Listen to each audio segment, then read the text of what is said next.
Này người yêu ơi, em đã quên một người, vội vàng chạy theo vui bên tình duyên mới.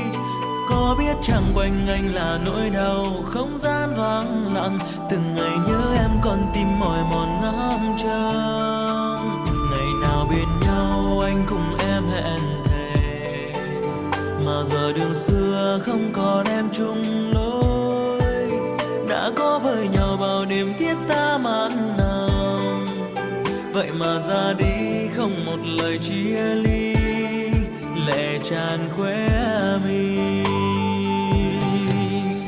Cuộc tình đôi ta bây giờ tan theo bọt sóng. Thì em đi, anh chúc em bình an.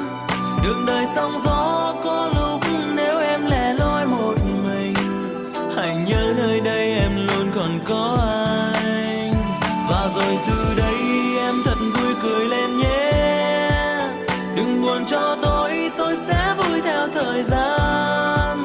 Và dù số kiếp nếu cho tôi gặp em một lần, tôi vẫn muốn yêu em như ngày xưa.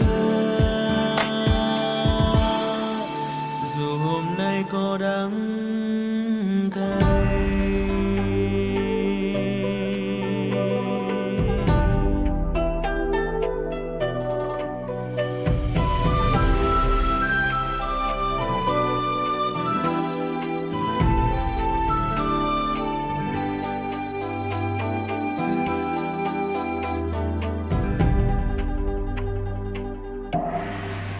Này người yêu ơi, em đã quên một người, vội vàng chạy theo vui bên tình duyên mới. Có biết chẳng quanh anh là nỗi đau, không gian vắng lặng, từng ngày nhớ em con tim mỏi mòn ngóng trông. Ngày nào bên nhau anh cùng em hẹn thề, mà giờ đường xưa không còn em chung lối.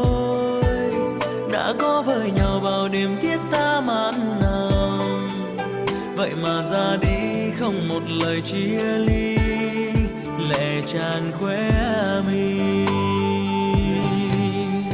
Cuộc tình đôi ta bây giờ tan theo bọt sóng.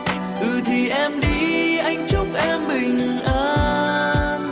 Đường đời sóng gió có lúc nếu em lẻ loi một mình, hãy nhớ nơi đây em luôn còn có anh. Và rồi từ đây em thật vui cười lên nhé. Đừng buồn cho tôi sẽ vui theo thời gian.